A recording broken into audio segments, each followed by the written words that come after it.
William James. William James es lector de Bergson, entonces también nos sirve para comprender algunos aspectos del propio Bergson. En Alemania lo lee Paul Nator. La biología, el mundo de la biología lee a Bergson y toman muchas de sus teorías. En particular, un biólogo famoso, bueno, un biólogo que aporta mucho a la ciencia biológica, que es Sorel. El movimiento religioso neocatólico en Francia, con Leroy, también leen a Bergson. ¿Y por qué habrían de leer, los católicos habrían de leer a Bergson? Pues porque su último texto, este es el último libro de Bergson, Las dos fuentes de la moral y de la religión, 1932. Entonces, Bergson es uno de esos pensadores renacentistas, en el sentido de que tiene un muy sólido conocimiento de las ciencias, un muy respetable conocimiento de las artes y prácticamente es muy buen epistemólogo, se mueve, tiene esa figura del sabio antiguo o del sabio renacentista que está involucrado en todos los temas y de todos nos da una postura pertinente, que no opina, que no está opinando por opinar, sino que realmente le aprendemos mucho a Bergson. Es muy rico, Bergson es un filósofo muy rico, muy amplio, muy elegante para escribir, muy elegante para vivir. Su vida fue muy elegante en el sentido, obviamente no de fastuosidad capitalista, sino elegancia del pensamiento, elegancia artística, elegancia de la sobriedad, de la frugalidad para vivir con poco, pero vivir con plenitud. Ese tipo de elegancia que es filosófica, no elegancia capitalista de tener muchas cosas. No, eso no. Entonces es un filósofo que pues ojalá ya que lo estén leyendo les guste. Aporta muchísimo Bergson y desafortunadamente no se estudia tanto Bergson. Bueno, en arte también acogen el pensamiento de Bergson, sobre todo los simbolistas y los impresionistas musicales, ¿no? Yo pienso inmediatamente en Debussy, con ese simbolismo y ese impresionismo en la música de Claude Debussy. En el ámbito poético y plástico, quedan fascinados por esa filosofía que sitúa la intuición por encima del concepto y sobre todo por esta filosofía que descubre el alma humana. ¿Y qué es lo que se descubre, Sergio? Dinos. Gracias, perdón, profesora. Perdón, bueno, tengo dos preguntas que me gustaría hacer. La Por primera favor. es, bueno, hablando de estos lectores de Bergson, si Gabriel Marcel lee a Bergson, y la segunda es, ¿por qué la filosofía, o a grandes rasgos, por qué la filosofía de Heidegger se caería con Bergson? Bueno, primero pues sí, en Marcel sí lea a Bergson. Digamos, nada más que en Marcel está exacerbado el asunto religioso, digamos. Aquí hay una crítica elegante a las religiones positivas, ¿no? Entonces, si no se comprende bien, pues creen que Bergson hace un catolicismo aquí. No, eso está muy lejano. No lo hace. Hay una crítica, como escribe de manera muy elegante, no se lanza a romper, a tirar las cabezas y a decir frontalmente, es que estás equivocado, es que no. Hay una crítica a lo largo de todo el texto, una crítica muy elegante. Y bueno, sí, Marcel lee a Bergson. Y además Marcel también es maravilloso. Su filosofía tiene un sentido sociológico y mucha obra sociológica. Marcel, y que aquí también hay sociología en este texto. Hay problemas sociológicos, hay la constitución de la sociedad, todos estos asuntos. Ahora con lo de Heidegger, por el asunto de la nada. En Heidegger es importantísimo el asunto de la nada. Y ya sabemos, ya lo hemos platicado, cómo define Heidegger la nada. Es uno de los aspectos del ser, es uno de los modos del ser, pero la nada es la presentificación, el presente, pues, el ámbito de lo óntico es la nada, y lo que queda siempre, digamos, velado, lo que queda oculta es la presencia. La presencia, que es el ser para Heidegger, es aletheia, es la verdad filosófica. Tiene este sentido clásico de que la verdad se desoculta, ¿no? Y en estos pensadores la verdad se produce, no se desoculta. Y en Heidegger es muy importante el concepto de nada. Y incluso en algunos textos, y así es como lo leen, digamos, quienes quienes son heideggerianos, pues tiene algunas conexiones con el pensamiento místico, y eso es extraño porque la formación de Heidegger fue dentro del catolicismo. Él estudió para sacerdote, creo que dominicano, sí, creo que dominico, pues sí fue una frustración para él porque no alcanzó algo, no le alcanzó el esfuerzo y no logró titularse como sacerdote, pero estudió para sacerdote. Y de hecho tiene un texto interesante, Heidegger, de Agustín de Hipona. Escribe sobre Agustín de Hipona por ahí. Lo tengo en mis libros de la maestría en filosofía social. Y entonces la nada es muy importante para Heidegger porque es uno de los aspectos del ser. Y ya vamos a llegar, Sergio, cómo pone a la nada Bergson, los argumentos que da. O sea, la nada no existe, punto, es un falso problema metafísico, ya lo veremos. Entonces, si hubiese leído a Bergson, y Bergson sale con esta cuestión de que la nada es un falso problema metafísico, es decir, la nada no es un problema que le concierne a la filosofía, por eso digo que se caería si no toda la filosofía, pero imagínense un Heidegger sin pensar la nada, ¿no? Sergio, ¿se ve? ¿Cómo por qué? Sí, muchas gracias, profesora. Y nos vamos a detener en eso, que la intuición como método para pensar filosóficamente, procede por 3 reglas. Pero esas 3 reglas, las primeras 2 tienen una regla complementaria, y en realidad pues son 5 reglas, las 5 reglas del método intuitivo, del método bersoniano, y ahí es donde directamente nos va a explicar por qué la nada no es un problema filosófico.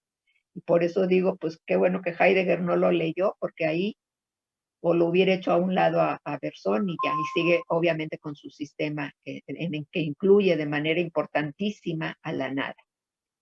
Bueno, cuando Bergson entra a los estudios del alma humana, ¿qué es lo que encuentra? Lo que encuentra es la emoción con mayúscula, porque la emoción no es una emoción cualquiera, sino la emoción elevada a carácter ontológico, es decir, la emoción como constitutiva de realidad. Y esta palabra la utiliza Bergson, porque bueno, emoción en francés es prácticamente igual que con nosotros, es emoción, nada más que con T y sin acento, emoción, ¿no? Entonces, etimológicamente la emoción significa movimiento, la emoción es movimiento. Y él no utiliza, por ejemplo, afecto, no utiliza otra palabra, sino que elige emoción porque la emoción implica por sí misma movimiento. Se trata de un dinamismo esencial. Es una continuidad indivisa de los estados anímicos. A propósito de esto que está planteando Bergson, escribe el escultor Auguste Rodin. En un libro que se llama El arte, escribe Rodin: el artista es el que dice verdad y la fotografía miente, porque en la realidad el tiempo no se detiene. El pintor o el escultor al mover sus personajes figura el tránsito de una posición a otra e indica cómo insensiblemente la primera pasa a la segunda. En su obra se puede discernir una parte de lo que fue y se descubre también lo que está a punto de ser. Esto es bersoniano. Esto está inspirado por Bergson. Poco a poco vamos a ir viendo esa totalidad bersoniana que es la duración real, ¿no? Entonces, vemos cómo Bergson influye prácticamente en todos los campos del conocimiento. Yo estoy como profesora invitada en la maestría en letras, aquí mismo en nuestra UNAM, en nuestra facultad. Y bueno, me pidieron específicamente hablar de la influencia que ejerce Bergson sobre la literatura del siglo XX. Entonces, Bergson influye desde Marcel Proust hasta Jorge Luis Borges en la poesía, literatura y poesía del siglo XX. Bueno, ¿qué está pasando en los últimos 30 años, los últimos 25 años del siglo XIX, que es donde está surgiendo Bergson? Pues el racionalismo desplegado en sus variantes durante los siglos XVII y XVIII deja un cierto cansancio. Descartes había planteado la definición del alma a cargo de la inteligencia y el sentimiento es para Descartes algo confuso y por lo tanto lo califica como algo inferior. Las artes en esos últimos 25 años del siglo XIX tienden a la luminosidad y la definición de la forma. Las emociones se intelectualizan. ¿Y cómo? Pues en el simbolismo en particular. Hay una igualación en la ciencia, en la moral, en las costumbres. Esto es lo que Nietzsche va a estar criticando, porque bueno, es un poco más joven, entre comillas, Bergson que Nietzsche, porque Nietzsche nace en 1844 y 15 años después nace Bergson. Yo realmente no sé, no hay evidencia de que Bergson haya leído a Nietzsche. No se tenían las facilidades que se tienen ahora como para que prácticamente en cuanto sale un libro o incluso a veces antes de que se salga en las librerías ya tenemos el material disponible, pues no se tenían esas facilidades y quién sabe si Bergson leyó a Nietzsche. Y más improbable todavía que Nietzsche haya leído a Bergson, porque Bergson está empezando a producir cuando Nietzsche se encierra en su silencio. Entonces es menos probable que Nietzsche haya leído a Bergson que Bergson a Nietzsche. Bueno, la idea de evolución se aplica en todos los niveles, pero se la comprende como progreso. Y esto es justamente lo que no va a hacer Bergson, y eso complica, digamos, la comprensión de la evolución, porque la evolución bersoniana no es una evolución progresiva, es de otra índole. La metafísica se comprende en clave matemática y geométrica. Ahí está toda la influencia del positivismo lógico. El iluminismo y la ilustración lo colocan todo bajo la ley de la razón. Todo entra, tiene que ser pasado por el juicio, por el tribunal de la razón. Todo, la política, la historia, la economía, pero hasta el sentir, el querer y el vivir. Y bueno, pues digamos que evidentemente está pensando de esa manera es Hegel. Para Hegel todo debe ser inteligible, todo debe estar bajo la mirada de la racionalidad. Kant se enfrenta a este intelectualismo radical, coloca límites, indica que el entendimiento se aplica exclusivamente a los fenómenos naturales. Ese gran trabajo del que ya he hablado, que hace Kant en su crítica de la razón pura, cuando critica a todos los antecesores diciéndoles le dieron mucho poder al intelecto y el intelecto no se puede plantear problemas metafísicos. Bueno, entonces es Kant el que nos viene a decir que la metafísica no está en ningún lado, sino que lo propiamente metafísico es la razón misma que se plantea problemas para los cuales no hay ninguna solución empírica. Kant es una suerte de referencia, incluso para Nietzsche, aunque se lo critique, pero Kant es el gran pensador del siglo XVIII. Entonces, Kant es una referencia tanto para Nietzsche, pero evidentemente para Bergson y todavía para algunos pensadores del siglo XX.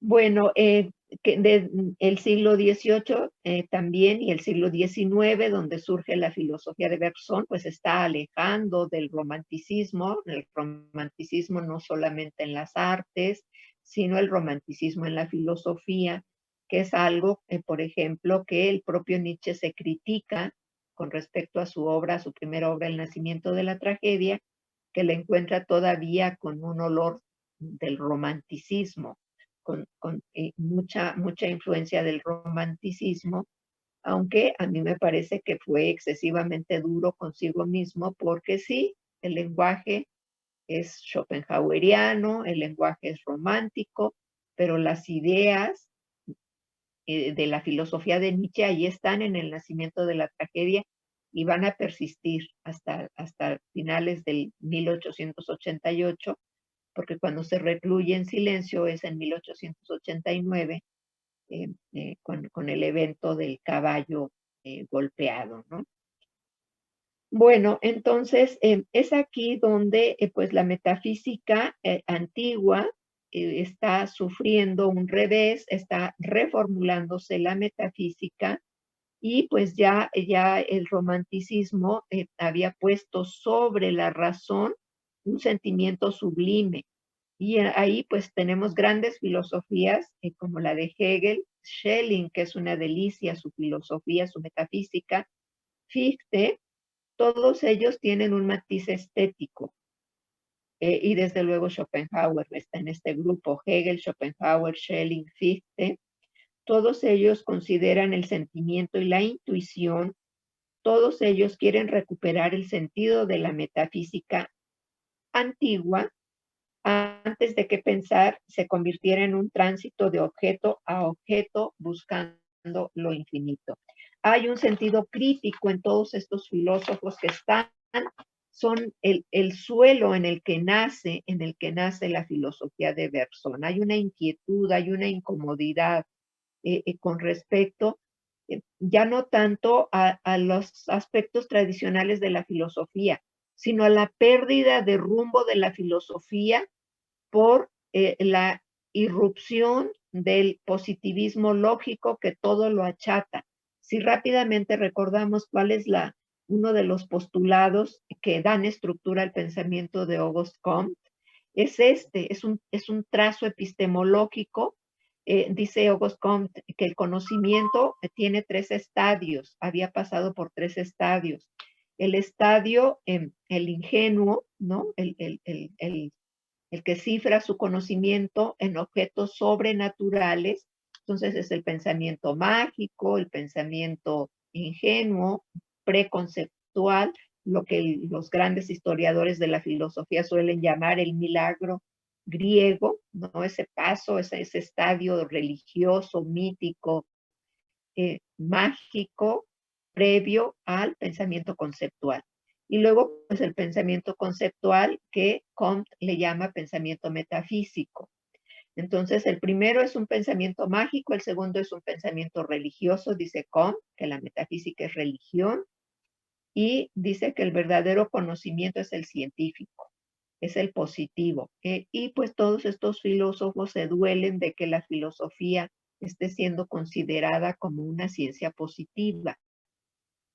Hay un montón de implicaciones. La primera de ellas, y yo lo dije a propósito de Emil Durkheim, es que todas las realidades se consideren como cosas. Y Bergson diría como cosas detenidas arbitrariamente, y entonces el sujeto del conocimiento las puede ver desde fuera, al fin que están detenidas, las analiza, ve sus propiedades, atribuye algunas cualidades y dice, este es el conocimiento. Y entonces dice Bergson, y como todos estos filósofos que están incómodos, dicen, es que eso no puede ser la filosofía. La filosofía ya se perdió. La filosofía está convertida en una ciencia positiva y eso es lo que, eso nos obliga a preguntarnos cuál es el objeto de la filosofía. ¿Hacia dónde? ¿Por qué estudiamos filosofía? ¿Por qué nos interesa la filosofía?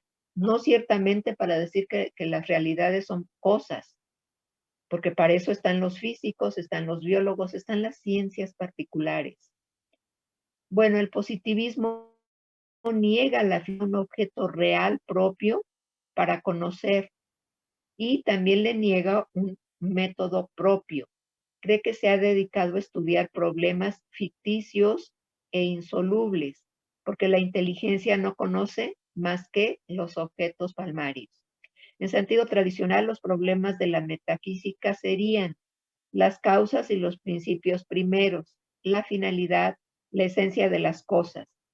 La metafísica tradicional se orienta hacia lo absoluto, pero con el positivismo que está dominándolo todo en el siglo XIX, el positivismo inventa la psicología fisiológica o experimental y en vez de realmente poner en juego relaciones, elige irse hacia un relativismo.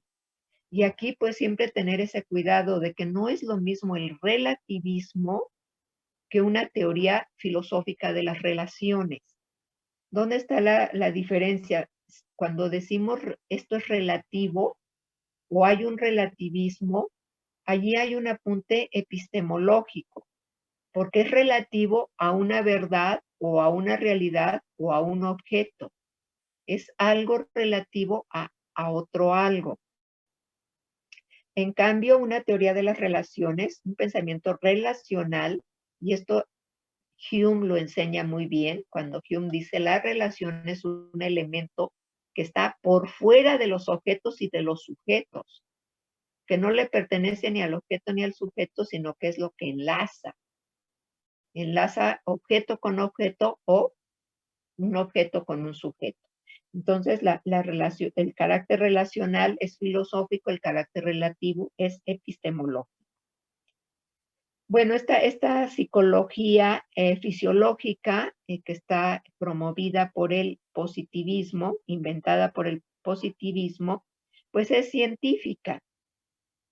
Entonces se trata de una realidad, por más que quiera ser científica, es en realidad un saber no exacto, dice Bergson. Porque pues, a ver, dame exactitud para la realidad de la psique. La psique es una realidad indivisa, la psique es una realidad que está en continuo movimiento, que no se detiene jamás, aun si estamos dormidos o aun si estamos sin pensar, entre comillas. Es una realidad que no se detiene jamás. Y entonces Bergson señala pues el dogmatismo en el positivismo y por qué hay que evitarlo. ¿En qué sentido es dogmático el positivismo? Bueno, porque considera que la ciencia es el conocimiento de la realidad por medio de la medida, de la experiencia y de la observación. Así pues, las matemáticas son las más, digamos, las más adecuadas para este tipo de conocimiento y sobre todo estas matemáticas aplicadas a las sensaciones que parecería que nos permiten descubrir las leyes del universo. Pero, insisto, Bergson pone ese acento. La realidad psíquica no se detiene, no la puedes medir matemáticamente. También es dogmático en el positivismo pensar que no hay más conocimiento que lo obtenido mediante este método de la observación, de la medición, del cálculo, de la previsión.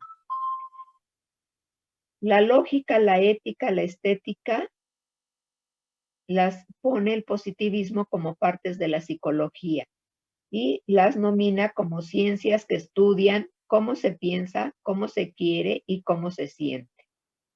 La psicología entonces está considerada como una ciencia exacta porque aplica los métodos de experimentación y observación. y es cuando surge la psicofisiología, que se somete a la medida y por lo tanto es realmente una psicofísica. Todo conocimiento metafísico o filosófico es, desde el punto de vista positivista, ficticio, porque prescinde del cálculo, de la medida, de la experimentación, de la observación de todos estos procedimientos científicos.